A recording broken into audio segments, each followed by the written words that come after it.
Bonsoir à toutes et bienvenue dans Couleur Pays. Nous nous retrouvons pour une nouvelle édition avec toujours autant de musique bien entendu et surtout la possibilité de découvrir quelques artistes, des nouveaux, des anciens, des gens qui nous reviennent avec des nouveaux projets comme ce soir par exemple avec Natacha Tortillard. Vous la connaissez sans nul doute avec les premières chansons qu'elle a réalisées, un premier album, et elle nous revient avec un deuxième opus très intéressant qu'on va découvrir ensemble ce soir dans votre émission Couleur Pays. Couleur Pays avec Eric. Natacha Tortillard, c'est maintenant une valeur sûre de la musique, on peut le dire, en tout cas musicienne, chanteuse, artiste, auteur, compositeur, interprète également, donc ça fait plusieurs cordes à ton arc. Bonsoir.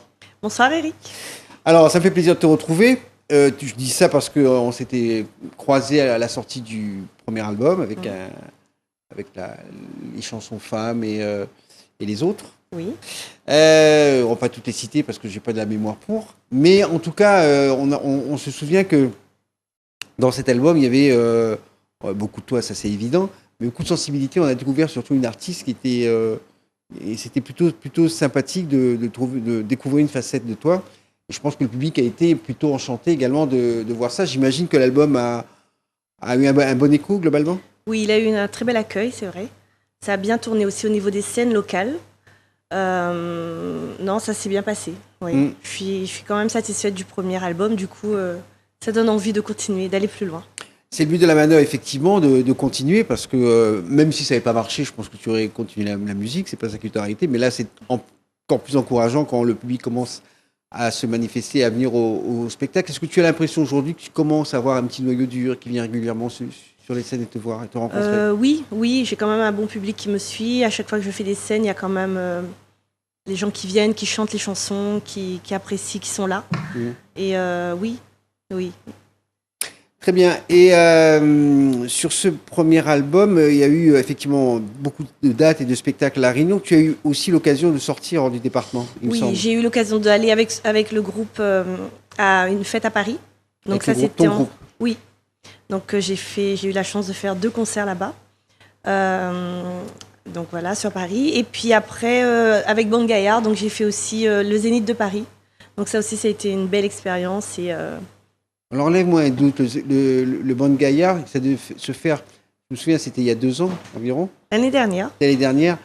On avait annoncé 2 dates, mais il me semble, je ne sais pas s'il y a eu les 2 dates à Montpellier et Paris. Non, il y avait Montpellier et Paris, ça s'est fait qu'à Paris.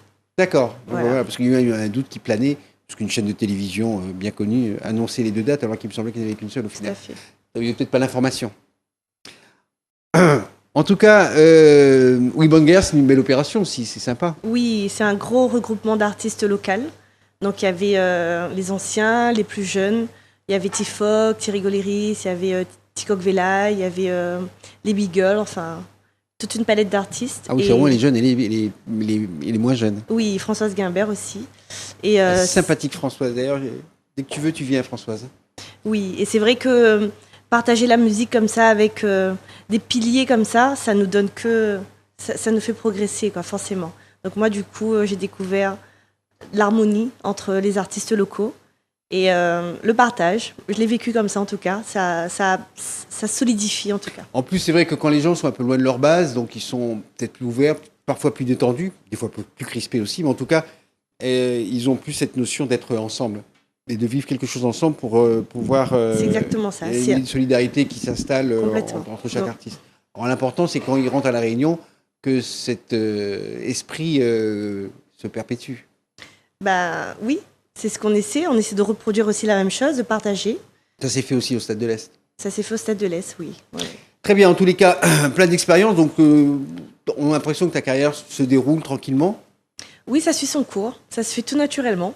Tout naturellement. Et pour aboutir jusqu'à une nouvelle création avec une équipe similaire. J'ai la même équipe, pratiquement. Et voilà. La même équipe. Presque. On reprend les mêmes et on recommence. Presque. Donc c'est 2 titres que j'ai là, un single. Donc il y a le compositeur qui est Bernard Minacci sur une des chansons. Donc sur l'autre chanson, il est co-compositeur. Donc je suis auteur de 2 titres. Et l'équipe, il y a toujours Bernard Pamal à la basse. Il y a Mathieu Briand. Il y a Philippe Tortillard. Il y a Tania Boristian au chœur et il y a Éric Javernet au sax. C'est vrai que ça change un petit peu. On en parle dans un instant justement du personnel qui a participé à ce projet avec ces 2 titres sur ce qu'on appelle un format court en matière de musique. Mais dans les médias, je vous propose d'écouter une des chansons de l'album précédent, qui était excellent, avec une chanson que vous allez découvrir ensemble. On en parle juste après dans Couleur Pays.